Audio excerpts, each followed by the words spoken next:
नमस्कार, कैसे हैं आप सभी दोस्त। मेरा नाम सुमंत और आज डिस्कस करेंगे हम लोग फंडामेंटल राइट और उसके क्वेश्चंस। सभी लोग आ गए?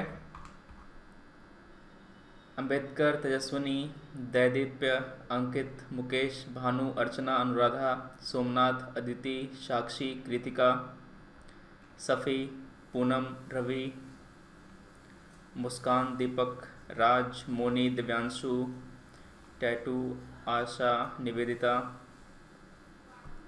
नरेश, सम्राट, अनुषी, अमन, अविनाश, नीलभ, सुषमा, श्रीकांत, प्रियंका, उजाला, ब्रह्मदेव, अजय, रंजित, प्रतीक्षा, संबित, राजेंद्र, सभी आ गए। बढ़िया, ठीक है। कोमल, तान्हा, अविनाश, शिवानी, गुड मॉर्निंग आप सभी को। चलिए, तो बताइए पहले क्या किया जाए, पहले पढ़ा दें या पहले एक क्वेश्चन सॉल्व कर लें?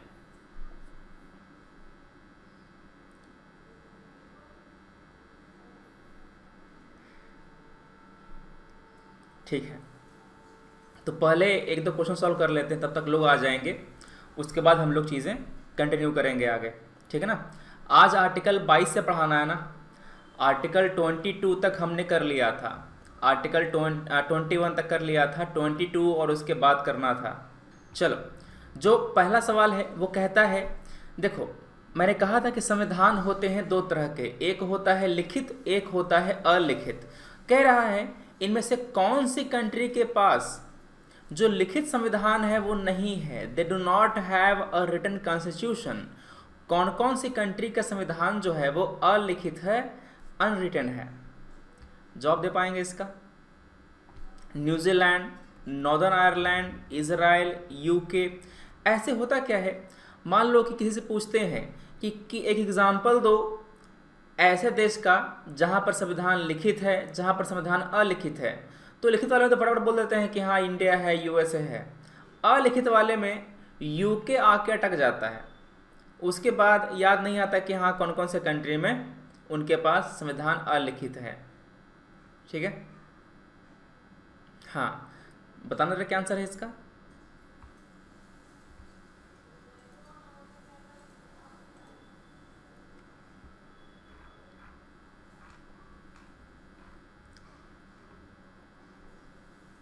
ध्यान से सोच के। New Zealand, northern Ireland, Israel, UK, इनमें से कौन सी कंट्री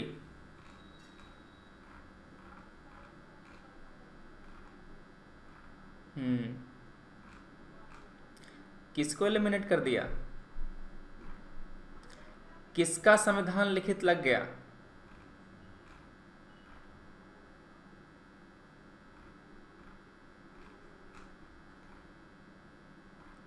इजराइल।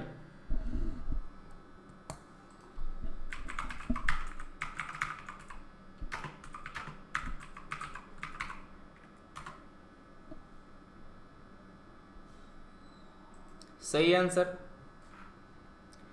इजराइल का संविधान लिखित नहीं है। जिन लोगों ने इजराइल एलिमिनेट किया है वो समझ लें कि Israel do not have a written constitution. ठीक है बात, इजराइल में लिखित संविधान नहीं है। तो अगर आपने इजराइल एलिमिनेट करके आंसर मारा है तो सही नहीं है। यहां पर चारों के चारों जो आपके देश हैं उनका संविधान अलिखित है, अनरिटन है। न्यूजीलैंड, नॉर्दर्न आयरलैंड, इजराइल और यूके। क्लियर है? गूगल पर सर्च कर लेंगे, आपको मिल जाएगा इजराइल का संविधान लिखित नहीं है। तो आपका पहला, दूसरा, तीसरा, चौथा, चारों कंट्री हैं जिनका संविधान अलिखित है। क्लियर है बात? ठीक है। अच्छा, मैंने पहले पढ़ाया है आपको कि अगर सिस्टम फेडरल बनाना हो तो वहां पर हमको लिखित संविधान चाहिए होता है। क्यों सर, ऐसा क्यों है? फेडरल सिस्टम में लिखित संविधान ही क्यों चाहिए होता है? ताकि उसको कोई अमेंड ना करे आसानी से। मतलब कि न केंद्र अमेंड करे आसानी से, न राज्य अमेंड करे आसानी से। क्योंकि फेडरल में संविधान के जरिए ही दोनों लेयर ऑफ गवर्नमेंट बनता है। दोनों लेयर मतलब क्या सर? केंद्र सरकार भी और राज्य सरकार भी। समझ गए बात? चलो बढ़िया। तो यहां पर ये बातें हैं। अगला सवाल है, the summary of the principles on which of the national movement was brought to the assembly through the objective resolution. जो रेजोल्यूशन है वो किसके द्वारा मूव किया गया था? जो आपका ऑब्जेक्टिव रेजोल्यूशन है उसे किनके द्वारा मूव किया गया था? एकदम आसान सवाल है। क्या सवाल दे दिया?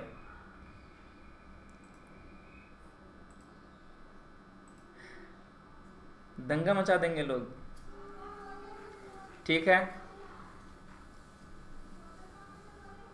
बहुत अच्छे। अरे वाह, ऐसा कैसे गलती करते हो जी? इतना आसान देने के बाद भी 13% लोगों ने ए मारा है, 21% लोगों ने बी मारा है, 9% लोगों ने सी मारा है। अरे एम एन रॉय उन लोगों में से एक थे ना जिन्होंने एकदम शुरू में संविधान की डिमांड करी थी। लक्ष्मीकांत का आप चैप्टर खोलेंगे, उसमें एम एन रॉय का नाम आता है। क्या कहा था उन्होंने? संविधान सभा की डिमांड करी थी, संविधान की डिमांड करी थी, है ना? कैसा, क्या अभी तक नशा उतरा नहीं? क्या सोच के मारे थे? जवाहरलाल नेहरू ने मूव किया था। क्या मूव किया था? Objective resolution. ये शुरू में मूव किया था। जब संविधान सभा असेंबल हुआ था तो इन्होंने कहा कि पहले ये बताओ कि संविधान का जो हमारा ऑब्जेक्टिव है वो क्या होगा, तो उसी ऑब्जेक्टिव को डिफाइन करने के लिए ये रेजोल्यूशन मूव किया गया था। इसी ऑब्जेक्टिव रेजोल्यूशन के आधार पर जब पूरा संविधान बन गया तो अंतिम में हमने क्या किया? प्रियम्बल को इनेक्ट किया था। ठीक है ना? प्रस्तावना को इनेक्ट किया था, प्रस्तावना को हमारे संविधान में जोड़ा था। क्लियर है? क्या आंसर आ गया? Jawaharlal Nehru is the correct answer.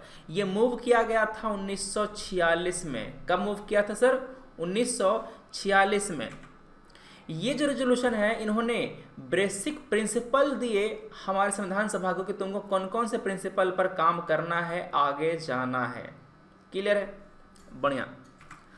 अगला सवाल है, which of the following made the demand for fundamental rights for the first time? क्या बता पाएंगे आप? जिन्ना का 14 पॉइंट रिपोर्ट, जिन्ना का 14 point report, Nehru report 1928, Congress का रेजोल्यूशन 1885, कांग्रेस रेजोल्यूशन 1931। ध्यान से बताना किन्होंने सबसे पहले, अच्छा सबसे पहले मतलब एब्सोल्यूट नहीं, यहाँ पर रिलेटिव की बात करी जा रही है। इनमें से किन्होंने पहले डिमांड करी थी संविधान की? ध्यान से बताइएगा, बता ले जाओगे?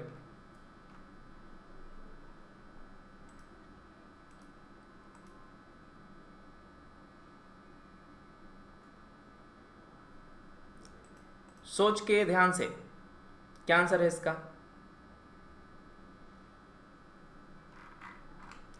रविशंकर, राजशेखर, सुमन। बहुत अच्छे।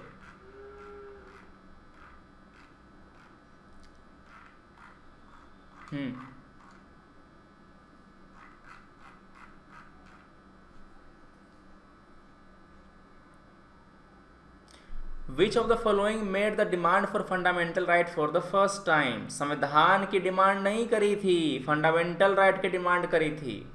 ये बताओ, फंडामेंटल राइट की डिमांड करी थी।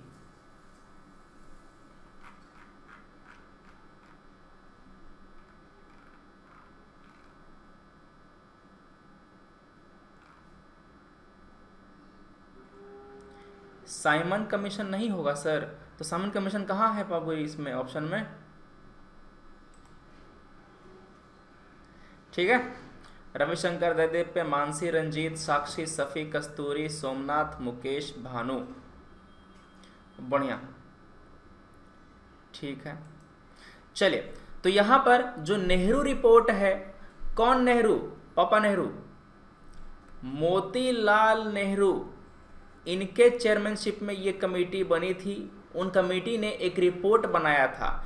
एक्चुअली ये एक फ्रेमवर्क का कॉन्स्टिट्यूशन था। ऑल पार्टी मीटिंग हुई थी, मतलब सभी पॉलिटिकल पार्टी की मीटिंग हुई थी। सभी मतलब कि कांग्रेस भी, मुस्लिम लीग भी, कम्युनिस्ट पार्टी भी, सभी पार्टी की मीटिंग हुई। उन्होंने ये तय किया कि हम लोग यूनाइटेड नहीं हैं, इसी कारण से हमें कोई संविधान नहीं दिया जा रहा है, ये बोल करके कि ये संविधान उसको पसंद नहीं है, उसको पसंद नहीं, उसको पसंद नहीं है। तो सब ने मिल करके एक ऑल पार्टी मीटिंग में एक कमेटी बनाई, उसका चेयरमैन बना दिया मोतीलाल नेहरू को। बड़े बुजुर्ग थे, सबके लिए सम्मानित व्यक्ति थे और सबके लिए एक्सेप्टेबल व्यक्ति थे। उस समय बेटा नेहरू को नहीं बना सकते थे, उम्र थी नहीं और उतना एक्सपीरियंस था नहीं, उतनी कैपेबिलिटी थी नहीं, ठीक है। तो यहाँ पर जो मोतीलाल नेहरू हैं, इन्होंने, इनकी कमेटी ने एक मोटा मोटा संविधान बना के दिया कि देखो हम सभी लोग इस संविधान पर एग्री हुए हैं, इसको हमारे देश में लॉन्च कर दो, ठीक है। तो यही 1928 में रिपोर्ट पेश करी गई थी। रिपोर्ट पेश करी गई, डोमिनियन का दर्जा मांग लिया, आज़ादी नहीं मांगी, डोमिनियन का दर्जा मांगा था। बेटा नेहरू भड़क गए, पापा ये क्या, इतना साल हमने आंदोलन किया, आपने डोमिनियन का दर्जा मांगा है, सही बात नहीं है। तो जो जवाहरलाल नेहरू हैं और सुभाष चंद्र बोस जी हैं, भड़क गए, ठीक है। जो युवा दल हैं हमारे कांग्रेस के, दंगा मचा दिया। उन्होंने कहा कि बहुत हुआ सम्मान, यहाँ पे अब तुरंत खत्म करो कहानी, हमको सविनय अवज्ञा आंदोलन डालना है। बड़े बुजुर्ग ने समझाया, चाचा रुक जाओ, चाचा कौन, चाचा नेहरू, रुक जाओ, 1 साल का इनको मौका दो, 1 साल का इनको मौका दो। अगर 1 साल में समझ गए, एक्सेप्ट कर लिया तो बढ़िया बात, अगर एक्सेप्ट नहीं किया तो क्या होगा।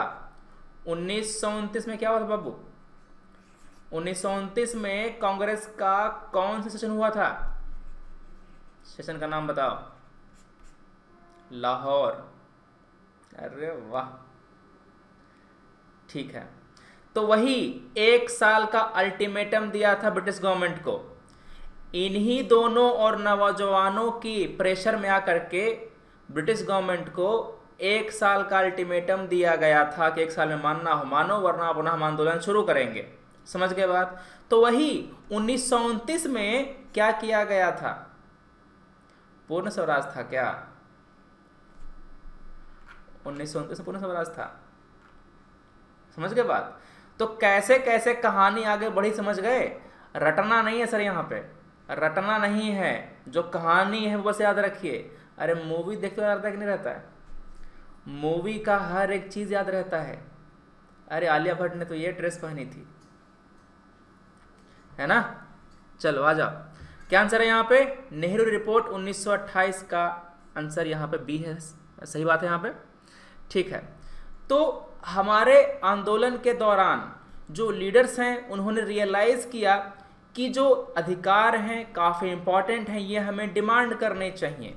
मोतीलाल नेहरू कमेटी बनी थी, उन्होंने बिल ऑफ राइट की डिमांड करी थी 1928 में ही। क्लियर है।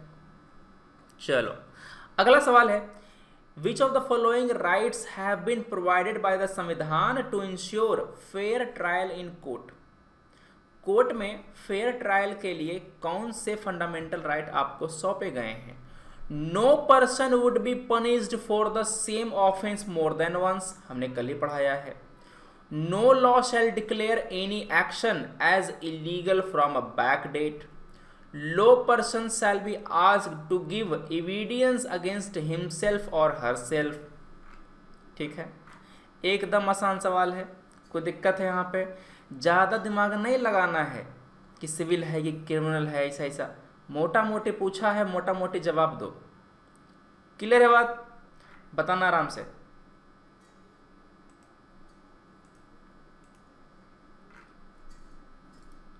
सर नहीं देखी है मैंने मूवी। अच्छा मूवी नहीं देखते। हम्म।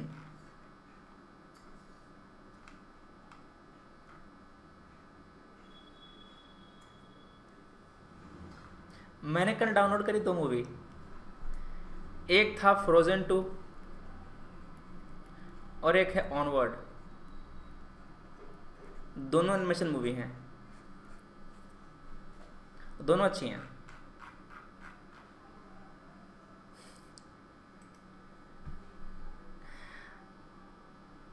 ठीक है।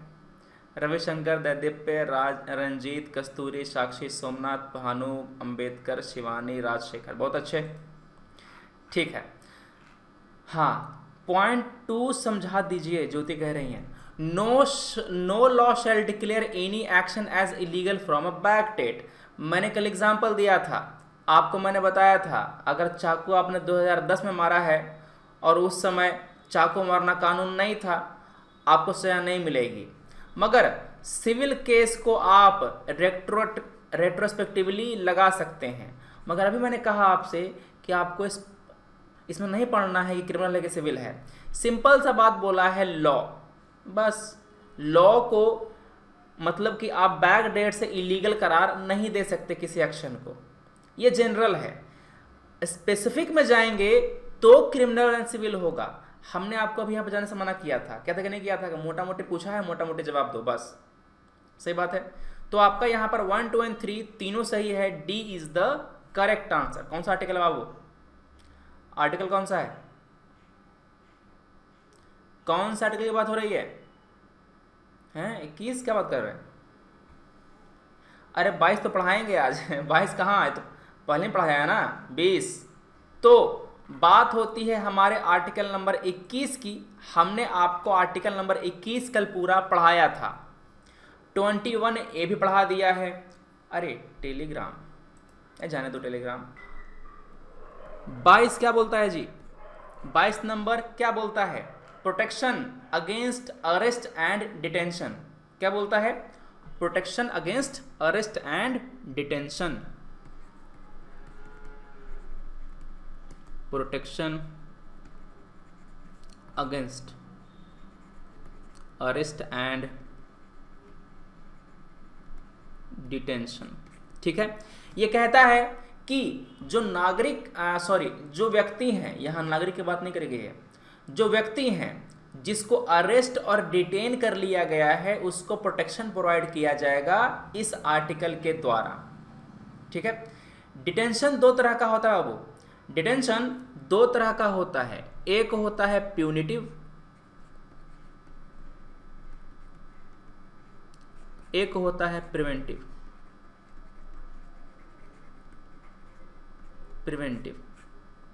ठीक है,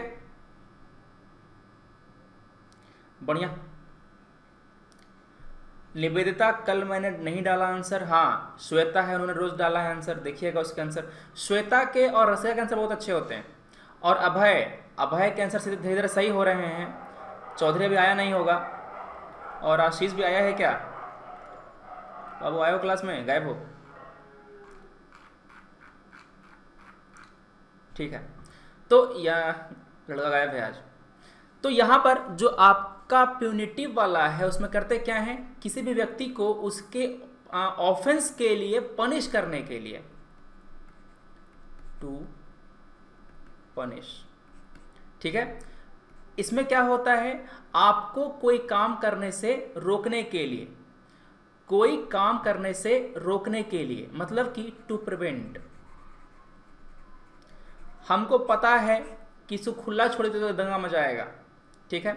किसी कम्युनल इन्वायरमेंट में अगर हमने उसको खुला छोड़ तो क्या करेगा? दंगा मचाएगा। इसलिए मैंने उसको पहले ही गिरफ्तार कर लिया है ताकि कोई भी लॉ एंड ऑर्डर का समस्या होने से पहले ही उसको रोका जा सके। तो क्या होता है punitive? It is to punish for an offence. It is to punish for an offence after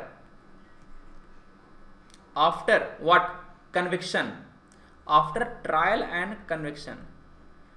court के द्वारा ट्रायल किया गया, उसको कन्विक्ट करार दे दिया गया, उसके बाद उसको पकड़ के बंद कर दिया गया पनिशमेंट के लिए। मगर प्रिवेंटिव डिटेंशन में क्या होता है, कोई ट्रायल नहीं होती, कोई ट्रायल नहीं, कोई कन्विक्शन नहीं, नो ट्रायल नो कन्विक्शन। समझ गए बात? यहां पर उसको बस रोकने के लिए पकड़ के उसको बंद कर देते हैं, ठीक है। यहां पर जो प्रोटेक्शन दिया गया है वो किसे दिया गया है, पर्सन्स, मतलब कि सिटीजन को भी और विदेशियों को भी। समझ गए बात? कोई दिक्कत है? यहां पर्सन की बात करी जाती है, ठीक है। आर्टिकल 22 में कई सारे पार्ट्स हैं, लिखो उसको। आर्टिकल 22 में, अच्छा यहां पर लॉ बताया गया है दो तरह का, लॉ बताया गया है दो तरह का। एक आपका होता है ऑर्डिनरी लॉ, दूसरा आपको बताया गया है प्रिवेंटिव डिटेंशन लॉ, ठीक है, बढ़िया। तो अगर किसी व्यक्ति को ऑर्डिनरी लॉ के अंतर्गत गिरफ्तार किया गया है तो उसको ये फैसिलिटीज दी जाएंगी। अगर लॉ ऑर्डिनरी है, लॉ ऑर्डिनरी मतलब आईपीसी, सीआरपीसी, ये सब, अगर लॉ ऑर्डिनरी है तो क्या अधिकार होगा? आपको जब अरेस्ट किया जाता है तो आपको किस जुर्म के लिए अरेस्ट किया जा रहा है वो आपको बताया जाएगा। Ground of arrest, ground of arrest बताया जाएगा। और क्या किया जाएगा? आपको किसी से कंसल्ट करने का, वकील करने का, अगर वकील नहीं कर पा रहे हैं, ठन गोपाल हैं, तो क्या किया जाएगा? गवर्नमेंट के द्वारा आपको एक लॉयर प्रोवाइड किया जाएगा। ये आपका मौलिक अधिकार है। क्लियर है बात? ठीक है। राइट टू कंसल्ट,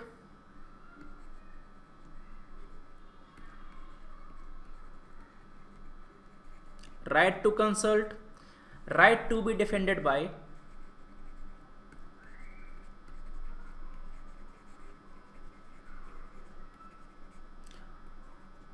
लॉयर या लीगल प्रोफेशनल, ठीक है। लॉयर लिखना कोई जरूरी नहीं है यहां पे, क्योंकि जिसको थोड़ा बहुत लॉ का जानकारी हो उसको भी अपॉइंट कर सकते हैं उसकी जगह पे, ठीक है, बढ़िया। Right to be produced before a magistrate within 24 hour. आपको गिरफ्तार किया गया है तो 24 घंटे के भीतर आपको मजिस्ट्रेट के सामने पेश किया जाएगा। मैंने आपको यहीं पर बताया है bailable and non bailable offence, बताया मैंने। बेलेबल क्या होता है? थानेदार साहब ने गिरफ्तार किया तो थानेदार साहब के पास बेल देने का अधिकार है, उसको बोलते हैं बेलेबल ऑफेंस। मतलब कि जो आपका अरेस्टिंग अथॉरिटी होगा वही उस अथॉरिटी के पास बेल देने का अधिकार होगा। एक होता है non bailable offence. Non bailable में क्या होता है सर? जो आपका अरेस्टिंग अथॉरिटी है, थानेदार साहब, उसके पास बेल देने का अधिकार नहीं होगा, आपको जाकर के मजिस्ट्रेट से ही बेल लेना पड़ेगा। क्लियर है बात? ठीक है। कोर्ट से arresting authority will not have any right to grant you bail, ठीक है। And bail means bail, not फल वाला बेल, ठीक है, बढ़िया। गर्मी के दिनों में बेल का जो जूस है ना पीना चाहिए। क्लियर हो गई बात? ये जो सेफ गार्ड हैं वो इनेमी एलियन को प्राप्त नहीं है, इनेमी एलियन को प्राप्त नहीं है।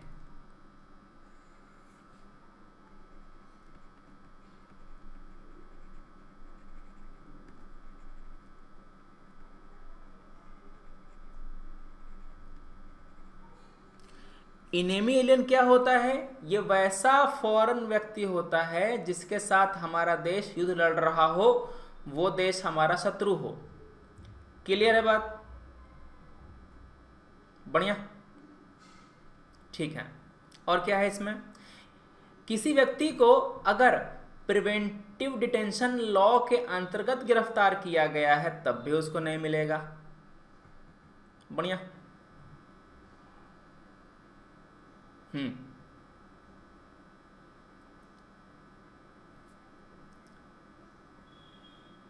ठीक है, तो ये बातें किसके बारे में हो गई, ये बातें उस अरेस्ट की हो गई जो ऑर्डिनरी लॉ के अंतर्गत किया जाता है, आईपीसी, सीआरपीसी, कोई और लॉ है ना उसके तहत किया जाएगा गिरफ्तारी, तो उसको ये सब फैसिलिटीज मिलेंगी।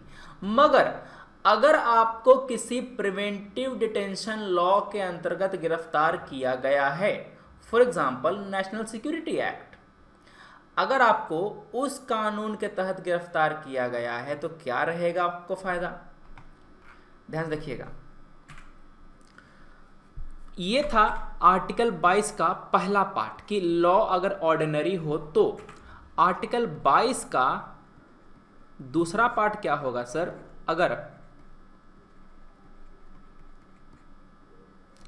अगर गिरफ्तारी प्रिवेंटिव डिटेंशन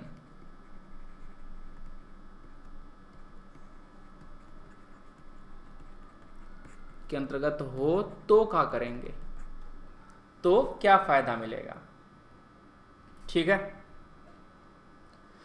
पहली बात, जो डिटेंशन है वो 3 महीने से पार नहीं करेगा, आपको 3 महीने से ज्यादा डिटेन नहीं कर सकते। ठीक है, ये मैक्सिमम पीरियड है जब तक कि कोई एडवाइजरी बॉडी न बता दे, न रिकमेंड कर दे। ठीक है,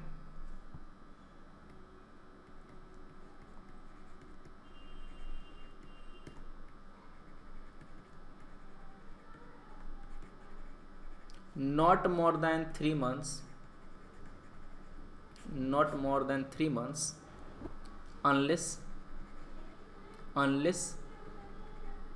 advisory board रिपोर्ट्स। ठीक है, अच्छा, ये जो एडवाइजरी बोर्ड होगा ना, इसमें कौन लोग होंगे, हाई कोर्ट के जजेस होंगे, हाई कोर्ट के जजेस होंगे। ठीक है,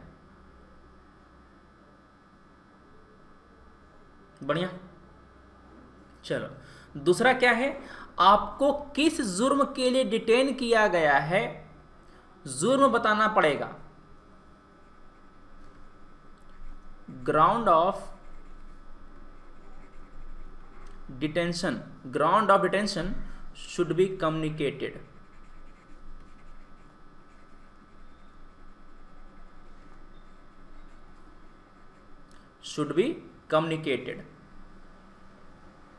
बढ़िया, आपको डिटेन कर लिया गया, आपको सफाई देने का अधिकार ही नहीं मिला, ये तो गलत बात है।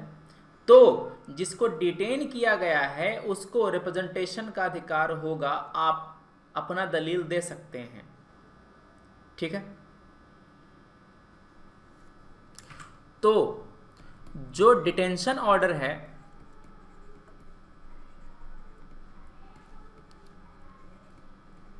डिटेंशन ऑर्डर के खिलाफ क्या करने का, रिप्रेजेंटेशन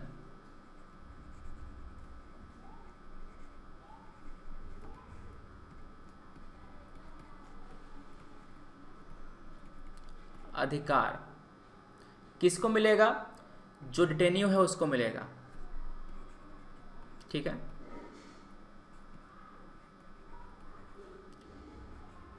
DETENU, जिसको रिटेन किया गया है उसको मिलेगा। बढ़िया।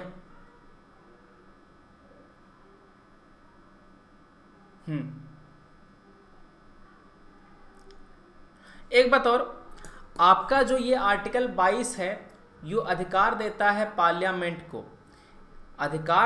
पार्लियामेंट को, कि जो सर्कमस्टांसेस हैं वो बता सकते हैं आप कि किस केस में हम 3 महीने से ज़्यादा समय के लिए डिटेन कर लें। किस सर्कमस्टांसेस में हम किसी व्यक्ति को 3 महीने से ज़्यादा समय के लिए डिटेन कर लें, वो कौन कौन से हैं? ठीक है, मतलब कि इस बोर्ड के ओपिनियन के बगैर किन किन केस में हम 3 महीने से ज़्यादा डिटेंशन कर सकते हैं, ये पार्लियामेंट लॉ बना करके तय करेगा। ठीक है। दूसरा, डिटेंशन का मैक्सिमम पीरियड क्या होगा, कितने लंबे समय तक आप किसी को डिटेन कर सकते हैं। ठीक है, समझ के बाद हुआ क्या था, जो आपका 44वां अमेंडमेंट एक्ट था ना, 44वें अमेंडमेंट एक्ट के जरिए ये जो 3 महीना लिखा गया है इसको 2 महीना कर दिया गया था, मगर उस अमेंडमेंट उस प्रोविजन को इन्फोर्स ही नहीं किया गया। इसी कारण से अभी भी मैक्सिमम डिटेंशन 3 महीने ही है जनरल केस में। अगर एडवाइजरी बोर्ड कह देता है कि लंबा डिटेन करो तो वो कर सकता है। ठीक है बात, बढ़िया। एक बात और, ये जो पार्लियामेंट है, पार्लियामेंट के पास एक्सक्लूसिव पावर होगा कि वो लॉ बना सके। किस लिए सर? डिफेंस, फॉरेन अफेयर और सिक्योरिटी के मामले में डिटेन करने के लिए। ठीक है, बढ़िया। अच्छा, ये जो आपका प्रिवेंटिव डिटेंशन का जो लॉ है,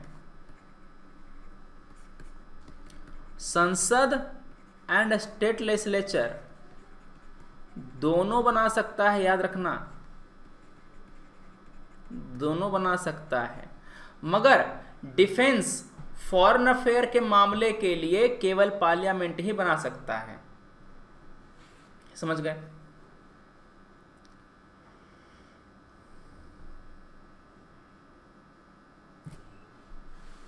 ठीक है,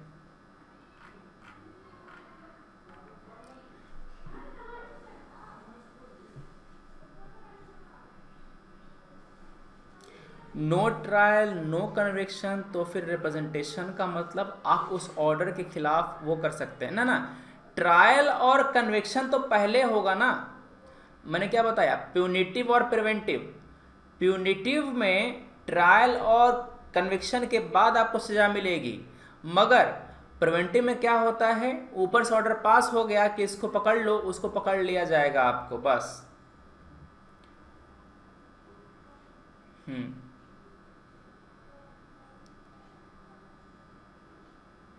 ठीक है,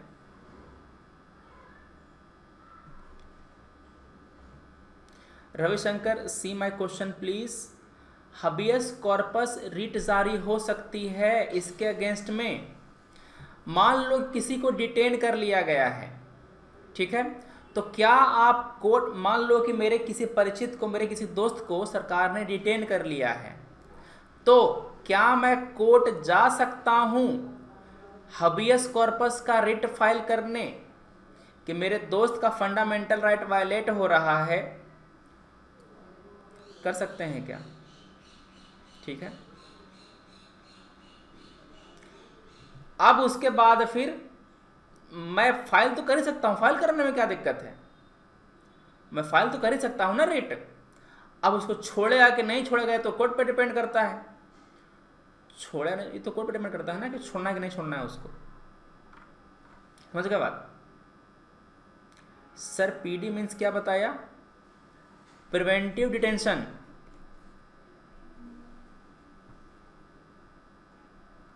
ठीक है,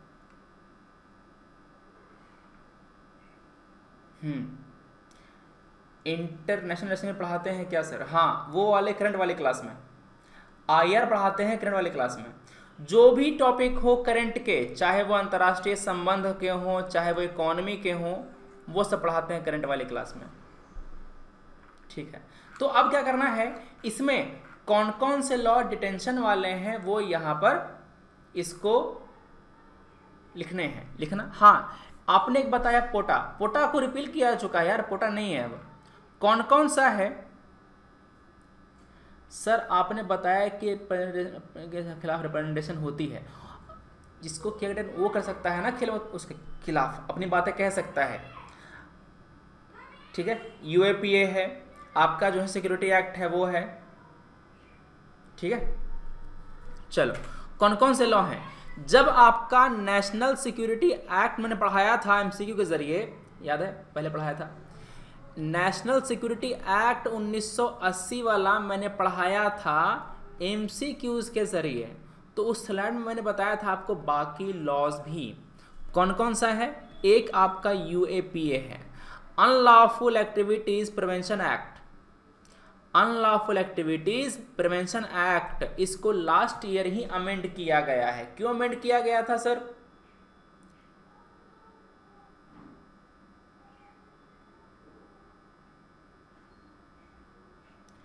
क्यों अमेंड किया गया था यूएपीए को लास्ट ईयर? कौन बताएगा आंसर? किसको पढ़ाया है मैंने? ये पढ़ाया है मैंने, कहाँ गया कहाँ गया कहाँ गया,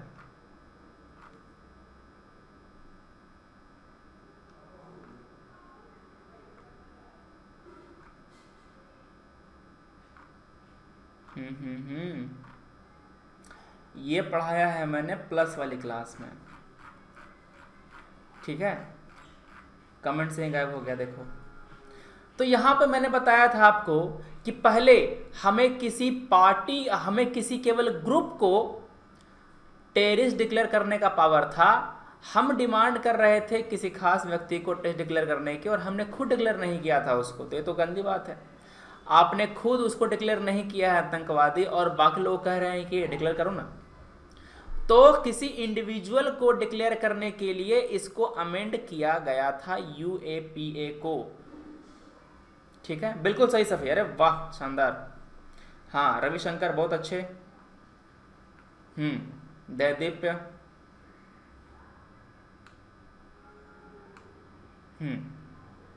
समझ गए यहाँ पे। हाँ निवेदिता मैंने पढ़ाया था। ठीक है, तो यहां पर ये बातें हो गई, एनएसए हो गया, यूएपीए हो गया। तो यहां पर ये जो आपके कानून है वो डिटेंशन को अलाउ करते हैं। ठीक है, अब आगे बात है आपका आर्टिकल नंबर 23। 23 नंबर में क्या लिखा है सर? आर्टिकल नंबर 23 में लिखा है आपका, जो आपका मानव तस्करी है उसको रोकता है, बंधुआ मजदूरी है उसको रोकता है, शोषण के विरुद्ध अधिकार, दास प्रथा पर रोक, फोर्स्ड लेबर पर रोक। बिल्कुल सही शक्ति, बहुत बढ़िया। तो यहां पर आर्टिकल 23 करता क्या है? ट्रैफिक इन ह्यूमन बीइंग और बेगार,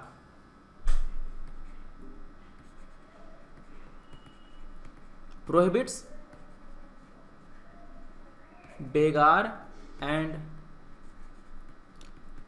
ट्रैफिक इन ह्यूमन बींग्स। अब ये जो बेगार है ना, इसका बहुत ही बड़ा डेफिनेशन दिया गया है। बेगार का एक बड़ा डेफिनेशन दिया गया है। कैसे सर? बंधुआ मजदूरी का मतलब क्या होता है? आप अपनी इच्छा के विरुद्ध काम कर रहे हैं। तो इसके कई सारे एग्जाम्पल हैं। ठीक है, इसके कई सारे एग्जाम्पल हैं। बढ़िया। कैसे? मान लो कि आपको काम कराया जा रहा है मगर उसमें मिनिमम वेज नहीं दिया जा रहा है, न्यूनतम मूल्य जो होता है वो नहीं पे किया जा रहा है, तो वो आपका बंधुआ मजदूरी ही कहलाएगा। आपको आपकी इच्छा के विरुद्ध चाय के बागानों में जो ईंट भट्टी होती है वहां पर काम कराया जा रहा है आपकी इच्छा के विरुद्ध। ठीक है, तो उसको भी हम लोग क्या कहते हैं? उसको भी हम लोग बंधुआ मजदूरी ही कहते हैं। क्लियर है बात? हाँ, तो यहां पर आपका जो बेगार है, फोर्स्ड लेबर है, दोनों को यहां पर बैन किया गया है। ये नागरिकों को और विदेशियों को दोनों को मौजूद है। Available to both, available to both. Citizen and non citizen. Fundamental right पे आपने जितना पढ़ लिया है, जितना मैंने पढ़ा दिया है आर्टिकल नंबर 12 से 23 तक के, सवाल अगर आ जाए तो आपसे छूटेगा नहीं, बस रिवाइज करते जाना, उसको कुछ नहीं करना है। ठीक है, जैसे कि आज मैंने क्वेश्चन कराए, सब हो रहा था। ठीक है, तो यहां पर एक बात और, ये जो आपका बेगार है, इससे प्रोटेक्शन देता है सरकार से भी और प्राइवेट इंडिविजुअल से भी। मतलब कि जो ईंट भट्टी का मालिक है उसको भी गिरफ्तार कर सकते हैं, चाय बागान का मालिक है उसको भी गिरफ्तार कर सकते हैं, क्योंकि वो बंधुआ मजदूरी करवा रहा है। समझ गए बात? तो अवेलेबल टू बोथ नागरिक एंड सिटीजन, अवेलेबल अगेंस्ट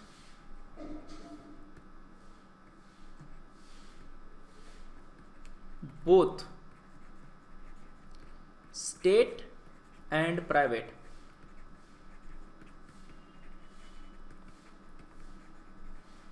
ठीक है, against both state and private individual. बढ़िया बात। ठीक है, कोई दिक्कत है यहां पे? नहीं। ठीक है ना, और बताइए इसमें ये ट्रैफिक मतलब क्या होता है, ट्रैफिक इन ह्यूमन मतलब क्या होता है? Definition of traffic in human being.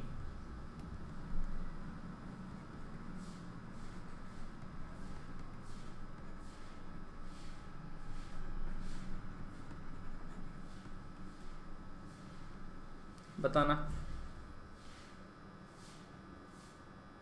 चलो आपको मैं एक बढ़िया एग्जांपल देता हूं।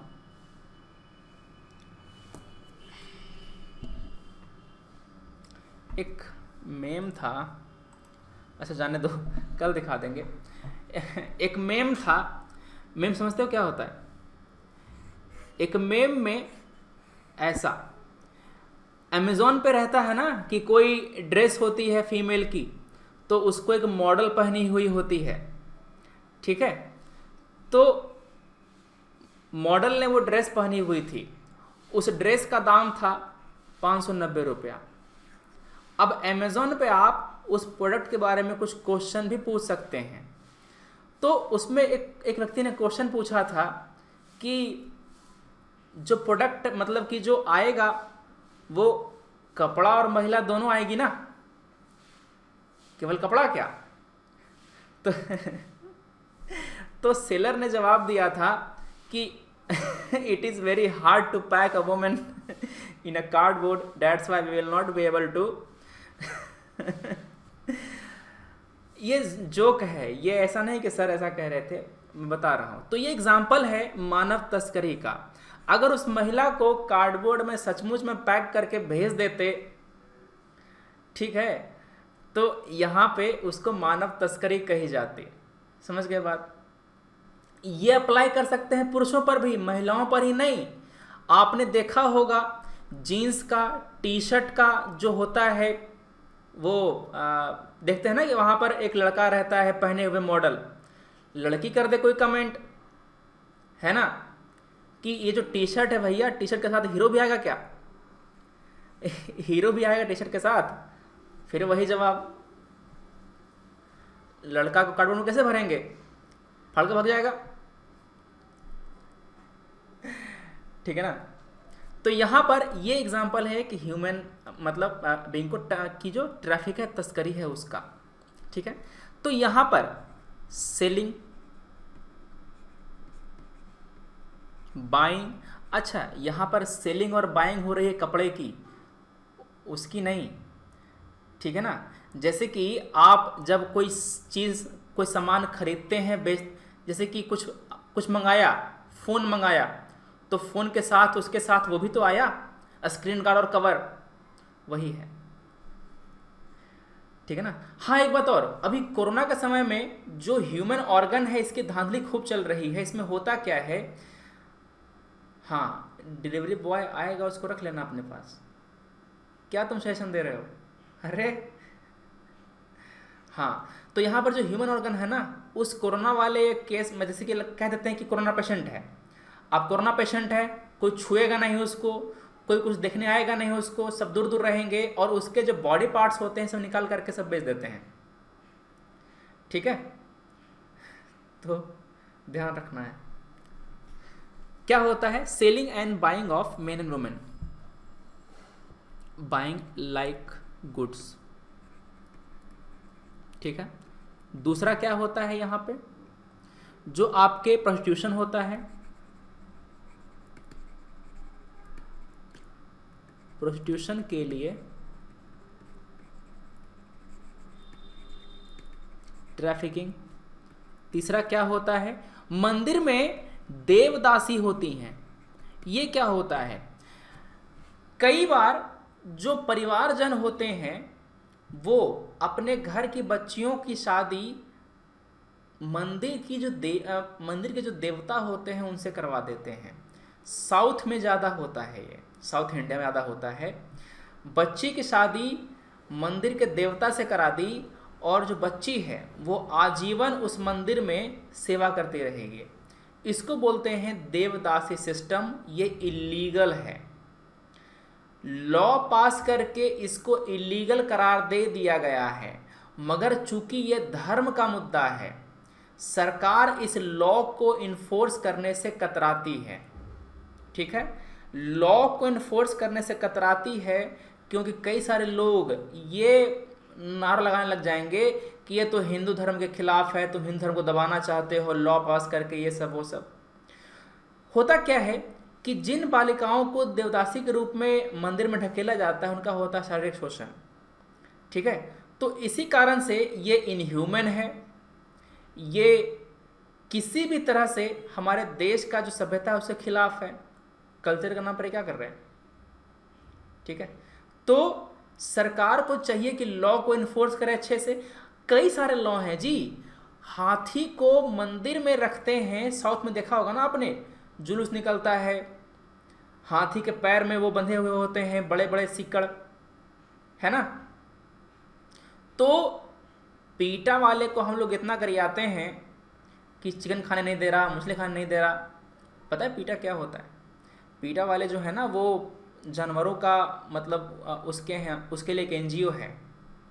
ठीक है, एनिमल वेलफेयर के लिए। तो वो लोग जा करके उन हाथियों को रेस्क्यू करवाते हैं कि तुम हाथियों पर अत्याचार कर रहे हो, उसको जाकर जंगल में छोड़ो। प्राइवेट प्रॉपर्टी थोड़े है, समझ रहे हो? तो यहाँ पर ये बातें हैं। तो ये जो सिस्टम देवदासी का है ये भी आपका ट्रैफिक में आता है। ठीक है, बढ़िया। Sir I follow pita, I follow chicken and fish too. Sorry. चौथा क्या है यहाँ पे? स्लेवरी।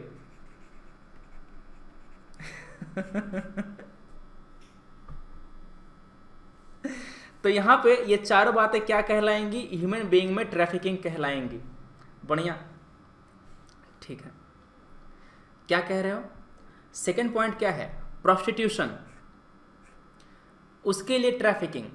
जैसे कि होता क्या है, जो मैं भारत की बात नहीं है यहाँ पे, जो म्यांमार में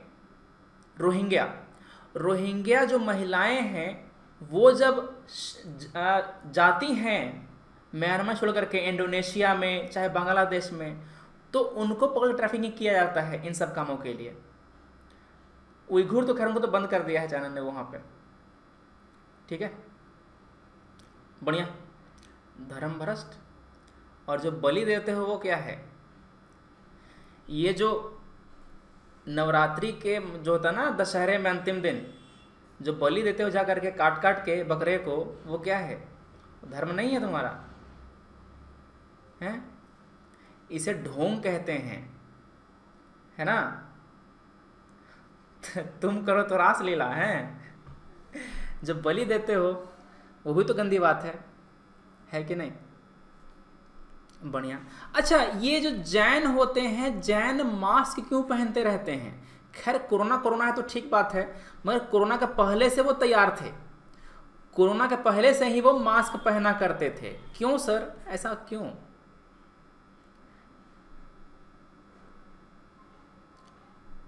ताकि कुछ मुंह में ना चला जाए। सही बात है। जो जैन है ना, वो काफी एग्रेसिवली फॉलो करते हैं नॉन वायलेंस को। नॉन वायलेंस को काफी एग्रेसिवली फॉलो करते हैं। वो कहते हैं कि हमारी अनदेखी, हमारी गलती से भी कोई जीव हमारे सांस के द्वारा अंदर जा करके न मर जाए। इसी कारण से वो लोग मास्क पहने रहते हैं। आप जब यहाँ गया में आएंगे, जब बोध गया आएंगे, सब खत्म हो जाए तब आना, अभी मत आना। तो यहाँ पर जो बौद्ध भिक्षु होते हैं वो भी मास्क लगा के घूमते रहते हैं। ठीक है, बौद्ध भिक्षुएं भी होती हैं। तो यहाँ पर आप आएंगे, घूमेंगे, देखेंगे तो पता चलेगा कई सारी बातों के बारे में। ठीक है, बोध गया आने के लिए बेस्ट टाइम है नवंबर से फरवरी का। ये 4 महीने का समय बेस्ट है हमारे यहाँ आने के लिए, घूमने के लिए। यहाँ आएंगे तो आप बोध गया घूम लेंगे। बगल में आपका बराबर केव है। बराबर केव पता है आपको? पहला रॉक कट केव है बाबू, फर्स्ट रॉक कट केव। ठीक है ना, यहां भी आओगे, यहां भी घूम लोगे। जो नालंदा है, नालंदा घूम लोगे। राजगीर है, ये घूम लोगे। सब अगल बगल है।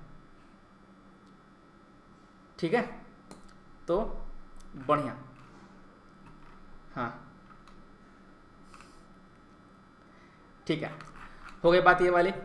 तो हमने डिस्कस किया यहाँ पर क्या, बॉन्डेड लेबर, इसमें ट्रैफिकिंग होती है यहाँ पे। ठीक है, हाँ बेगार मैंने क्या बताया, आपका काम करा रहे हैं जबरदस्ती और उसके लिए पैसा भी नहीं पे कर रहे हैं। मतलब कि आपको आपकी इच्छा के अनुसार काम करा रहे हैं तो वो बॉन्डेड लेबर, फोर्स्ड लेबर कहलाएगा। अब इसको इंप्लीमेंट करने के लिए क्या किया गया है, कई सारे लॉ लाए गए हैं। जैसे कि आपका मिनिमम वेज एक्ट है,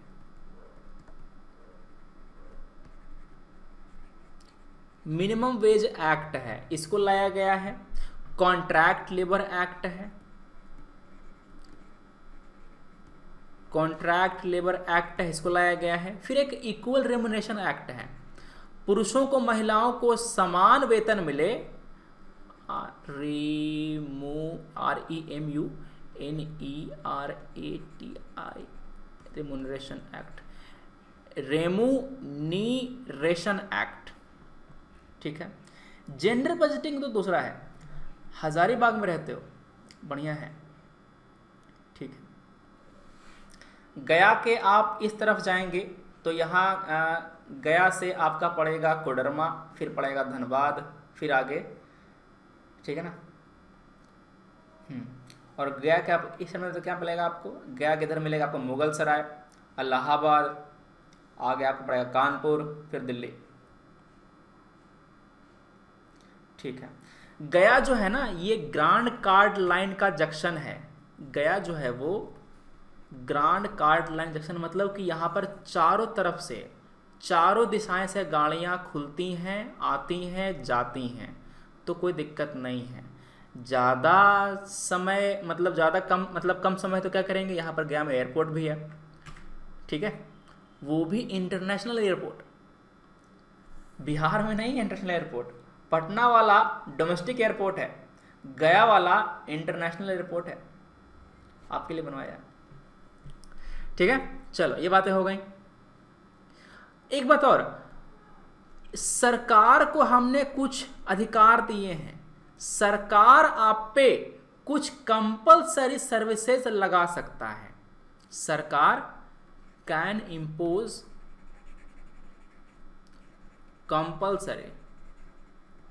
कंपलसरी सर्विसेज। किस तरह की सर, किसके लिए सर, पब्लिक पर्पस के लिए।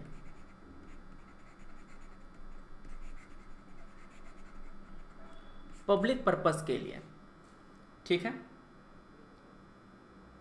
समझ गए। जैसे कि कई सारे कंट्रीज में होता क्या है, मिलिट्री सर्विस कंपलसरी होती है। मतलब कि आप एक निश्चित एज के बाद मिलिट्री में जाएंगे, कुछ साल वहाँ पर सर्व करेंगे और फिर वापस अपने घर आ जाएंगे। भारत में ऐसा नहीं है, कंस्क्रिप्शन कहते हैं उसको। तो भारत में ऐसा नहीं है, मगर सरकार अगर चाहे तो वो लगा सकती है। मान लो कि लड़ाई छिड़ गई, पाकिस्तान यहाँ से, चाइना यहाँ से, हमारी आर्मी की संख्या कम पड़ रही है, तो क्या किया जाएगा? आप जवानों को बुलाया जाएगा, ठीक है, हेल्प करने के लिए। बढ़िया। तो आपको कंपलसरी सर्विस के लिए बुला सकती है सरकार, मिलिट्री सर्विस, सोशल सर्विस, दोनों काम के लिए। Military service and social service, दोनों काम के लिए। क्लियर है बात? फॉर एग्जाम्पल, सरकार लॉ पास करके ये कह सकता है कि आपके घर के बाहर का रोड आप साफ करेंगे, सिंपल सी बात, करना भी चाहिए, ठीक है। तो ये सब चीजें सरकार प्रोवाइड कर सकती है, लॉ बना करके दे सकती है आपको। बढ़िया। और कुछ है इसमें? कल इसको हम लोग खत्म कर देंगे, जो आपका कल इसको हम लोग खत्म कर देंगे, क्योंकि अगला ना एक आर्टिकल पढ़ लेते। इसमें कौन सा है? ये आपका 23 नंबर हो गया ना। चलो पढ़ो 24 नंबर आर्टिकल। एक आर्टिकल और कर देते हैं। आर्टिकल नंबर 24 क्या कहता है? आर्टिकल 24 क्या कहता है? ये कहता है कि जो बच्चे 14 साल से नीचे हैं उनको किसी भी फैक्ट्री में काम करने से प्रोहिबिट किया जाएगा। बिल्कुल अच्छे, ठीक है। शक्ति आर्टिकल 24, 14 वर्ष से बच्चों को किसी भी जोखिमपूर्ण कार्य में रोक लगाई जाएगी। बढ़िया, क्लियर है, ठीक है। तो it prohibit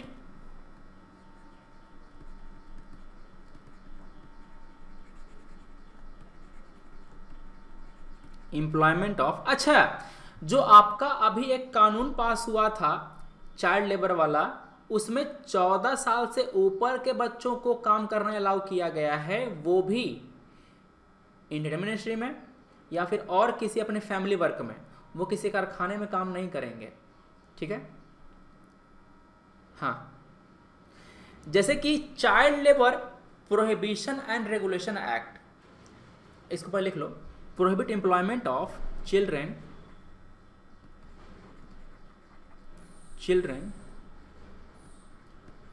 below 14 year age in any factory, mine, ठीक है, एंड अदर डेंजरस या हैजार्डस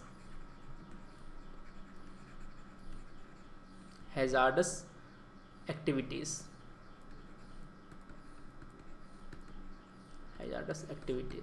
बढ़िया। मगर उनका जो काम है, अगर ये इनोसेंट काम है या फिर ये एकदम खतरे वाला काम नहीं है, हार्मलेस, अलाउज इन हार्मलेस वर्क, ठीक है। वही तो, टीम में काम करने वाले बच्चे काम तो करते ही हैं, उनको तो अलाउ किया ही गया है। ठीक है। यह आर्टिकल निरपेक्ष है, इस पर प्रतिबंध आरोपित नहीं है ना सर जी। मतलब निरपेक्ष मतलब क्या? निरपेक्ष मतलब ये कह रहे हैं कि लिंग के आधार पर बच्चे बच्चियों दोनों को प्रोटेक्शन दिया गया है, ठीक है।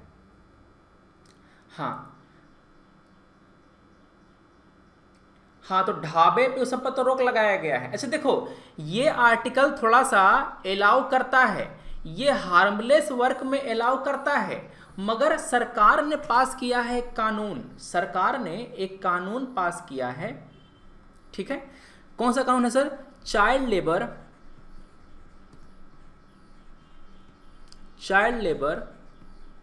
Prohibition and regulation regulation act कौन सा 2016 वाला, ये एक्चुअली अमेंडमेंट एक्ट है।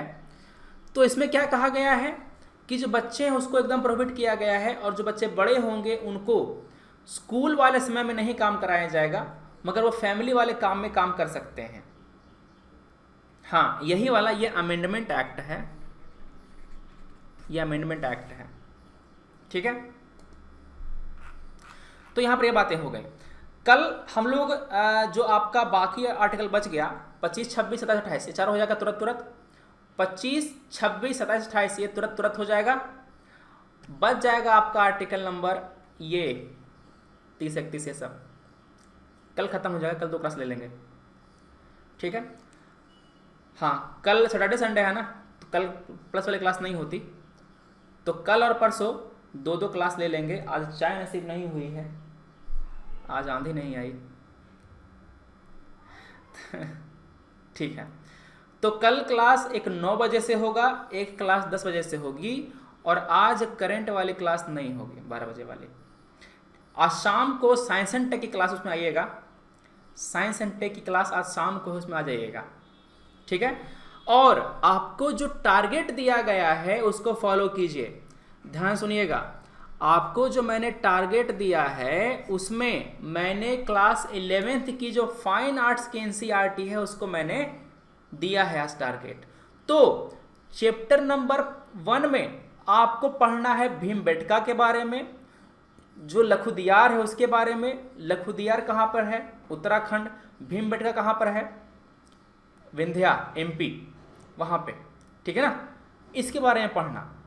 उसके बाद जो पैलियोलिथिक एज में पेंटिंग, मेसोलिथिक में पेंटिंग और चाल्को वाले में पेंटिंग, इन तीनों एरा में पेंटिंग के क्या क्या गुण थे, किस पेंटिंग में ह्यूमन स्टिक लाइक फॉर्म में था, किन पेंटिंग में कम्युनिटी के बारे में दिखाया गया है, वो सब बातें आप पढ़ लेंगे उसमें जब पढ़ेंगे ध्यान से। मौर्य काल में जब पढ़ेंगे आप, सब मैंने बता दिया क्या क्या पढ़ना है उसमें, ठीक है ना। सभी कुछ आर्किटेक्चर, स्कल्पचर सब कुछ पढ़ना है आपको। तो 3 चैप्टर आपका आज हो जाएगा। अभी से फोन रख दो, सीधे शाम को 6 बजे फोन खोलना, साइंस एंड टेक की क्लास है बस, और कुछ नहीं देखना है। किताब पढ़ो, किताब पूरा कर लो बस, ठीक है। सर किताब नहीं है, पीडीएफ सेंड कर दो। पीडीएफ मिल गई टेलीग्राम पर आपको, बच्चों ने पीडीएफ आपको भेज दिया टेलीग्राम पर, कोई दिक्कत की बात नहीं है, ठीक है। हाँ, क्लास साइंस एंड टेक की है, शाम 6 बजे वाली फ्री है। हाँ, शाम वाली फ्री है, यूट्यूब पर है, लिंक मिल जाएगा। टेलीग्राम का लिंक पता ही है आपको। चलो, कोई सवाल है क्या? कुछ क्वेश्चन पूछना है आपको? कुछ पूछ सकते हो, कोई दिक्कत नहीं है।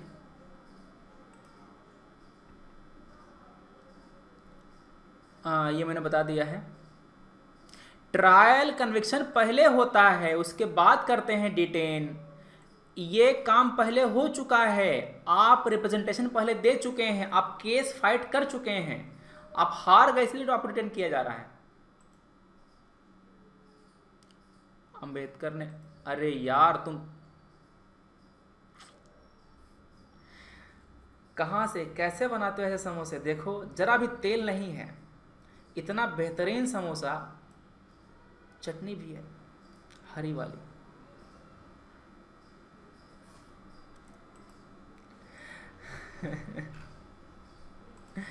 ठीक है, क्या पूछ रहा है?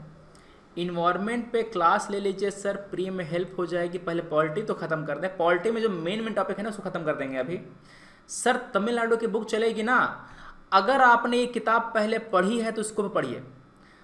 आपने अगर किताब पहले पढ़ रखी तमिलनाडु बोर्ड वाले तो इसी को पढ़िए, उसी को रिवाइज कीजिए, कुछ अलग नहीं पढ़ना है। अगर आपने इसको पढ़ रखा है पहले इसको पढ़िए, अगर नहीं पढ़ रखा तो फाइन आर्ट्स। समझ गए बात? और कोई क्वेश्चन, कुछ पूछना हो? सर क्लास डिटेल दे दीजिए, कब टाइम? क्लास हमारी होती है 9 बजे से सुबह, आपकी स्पेशल क्लास सुबह 9 बजे से होती है डेली, सोमवार 7 दिन, 7 दिन, ठीक है। फिर एक क्लास होती है हमारी 10:30 से, ये हमारी क्लास होती है करंट अफेयर वाली प्लस पे। ये होती है मंडे से फ्राइडे। 2 दिन आपको देते हैं रिवाइज करने के लिए। जितना प्रताड़ना दिया गया है 5 दिन, जितनी मेहनत कराई गई है, सब आपको रिवाइज करने के लिए 2 दिन आपको दिया जाता है यहाँ पे, ठीक है। फिर 12 बजे वाली क्लास यूट्यूब पर है, 6 बजे वाली क्लास यूट्यूब पर है, मगर ये दोनों क्लास मनमौजी क्लास है, ठीक है। ये क्लास फ्री है, डेली है, इसमें कोई डाउट नहीं है। कृतिका, आपका मेल मिला, पढ़ करके बहुत अच्छा लगा मुझे, थैंक यू इसके लिए।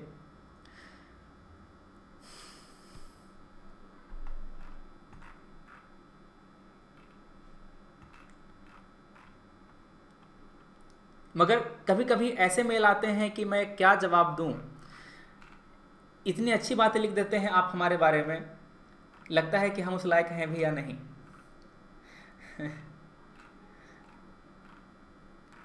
ठीक है, चलिए हम लोग मिलेंगे शाम को आज 6 बजे या फिर कल सुबह 9 बजे। सर एक क्वेश्चन देख लीजिए, क्या क्वेश्चन है?